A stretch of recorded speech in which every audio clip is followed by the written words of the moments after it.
खुलुमबाय बे समाव बड'लेण्ड इंखं टेलिभिजननि स्टुडिअ'आव आं मिथिका नार्जारि दिनैनि गाहाय रादाबफ्राव दङ। नगावआव दोलोनि टिकेट मोनफिननायनि लामायाव प्रदुत बरदलै। नेपाल हादराव बर' लाइमोन लिरगिरि गौथुमनि 6थि थुनलाइयारि फोरबो। क'क्राझाराव BPFनि बिजाथिया 7 लाख भट लानानै देरहागोन बुंदों खाम्फा बरगयारी। छत्तीसगढ़आव सासे पुलिस कनस्टेबल आरो टिउरिया हान्जानि जिउ खहा। गुवाहाटीयाव गिख्रंथाव लामा जाब्रबथाय। मसलपुराव गाइखेर आबादारिफोरनो गाइखेरनि थेमाजों लोगोसे साइकेल रानदों। दानिया फैदोनि आबुं रादाबाव।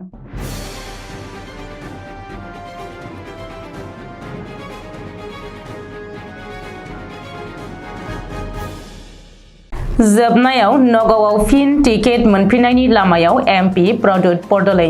सिटिं एन्ड गेटिं फर्मुलानि जोहै नगाव लकसभा बियाबाव कंग्रेस दोलोनिफ्राय टिकेट मोनफिननो थांगासिनो प्रदुत बरदलैया। मख'नो गोनांदि थांनाय बोसोरसेसो सिगांनिफ्रायनो प्रदुत बरदलैनो नगावआव टिकेट होफिननायाव कंग्रेसनिनो माखासे MLA आरो दैदेनगिरिफ्रा हेंथा होदोंमोन। गाहायै बारग' मन्त्रि आरो सामागुरिनि MLA रकिबुल हुसेना नगावआव प्रदुत बरदलै हाथाव अभियानखौ दैदेनदोंमोन होननानै सावरायजासोदों।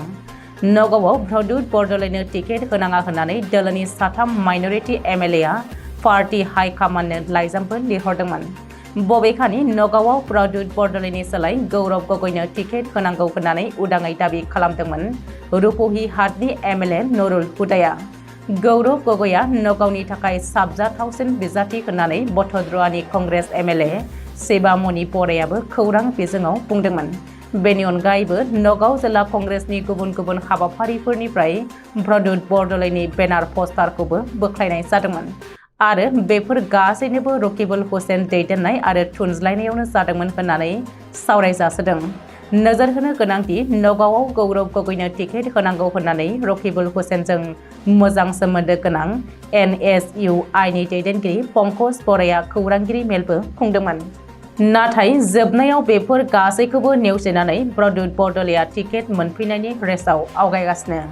कंग्रेसनि मोनसे सुलुङाव फोरमायथिनाय बायदिब्ला गौरब गगैखौ जरहाटआव आरो प्रदुत बरदलैखौ नगावआव बिजाथि फसंनायनि थांखि लादों कंग्रेस हाइकमान्डआ।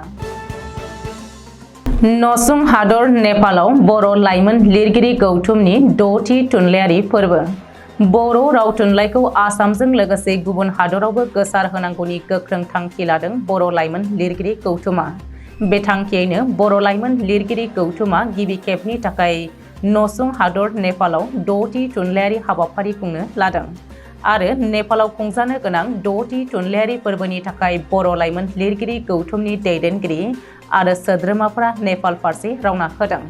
मिथिनो हानाय बायदिब्ला बर' लाइमोन लिरगिरि गौथुमनि नेपालाव जानो गोनां 6थि थुनलाइयारि हाबाफारियाव गासै 120 लाइमोन लिरगिरिफ्रा बाहागो लाफैनो थाखाय बड'लेण्ड गेस्ट हाउसनिफ्राय नेपाल फारसे ओंखारलाङो।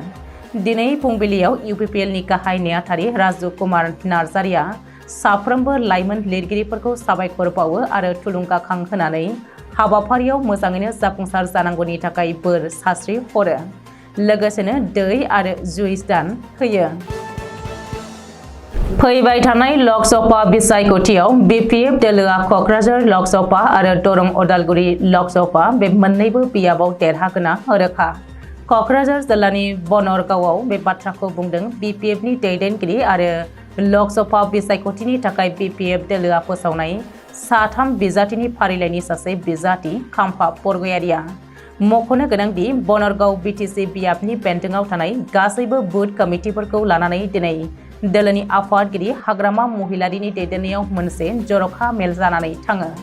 फैबाय थानाय लकसभा बिसायख'थिनि थाखाय थियारि जानाय आरो प्लेनिं खालामनायनि बागै सावरायनाय बुथ कमिटि मेलाव बाहागो लानाय खाम्फा बरगयारिया खौरांगिरिजों मोगा-मोगियाव क'क्राझार आरो दरं उदालगुरि लकसभा बियाबाव BPFनि बिजाथियानो देरहागोन होननानै फोरमायथिदों। बबेखानि क'क्राझार बियाबाव गासै 14,70,000 भटफोर दङ।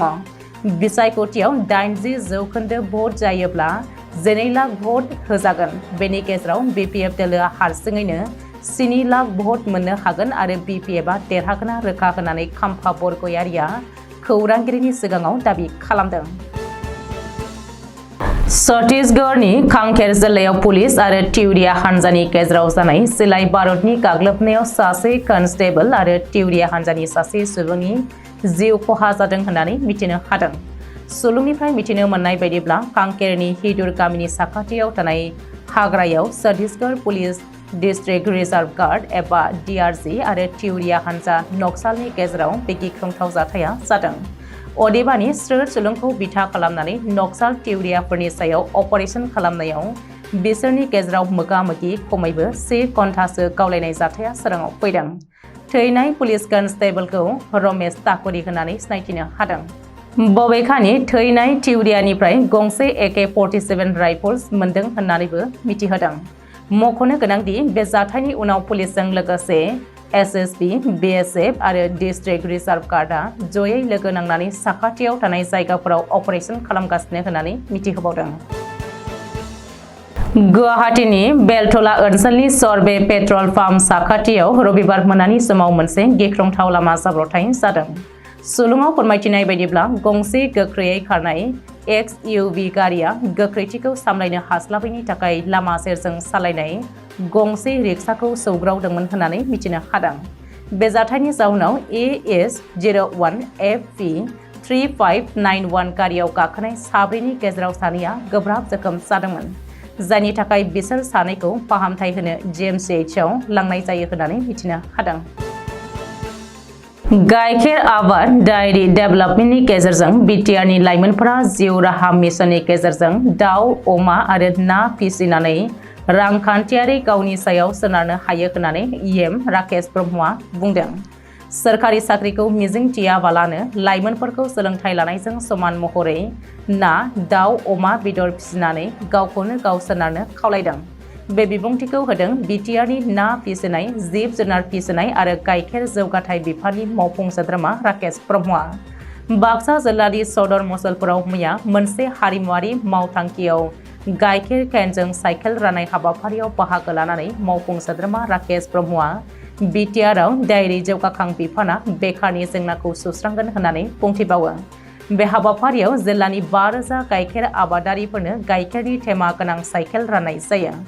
मैयानि बे हाबाफारियाव मसलपुर जिल्ला UPPL कमिटिनि नेहाथारि दयाल सरनिया, UPPL TCLCCनि मासिगिरि मनेश्वर बसुमतारी आरो दोलोनि दैदेनगिरि मावथिफ्रा बाहागो लादोंमोन। दिनैनि रादाबा एसेनोसै। गोजोन्थों।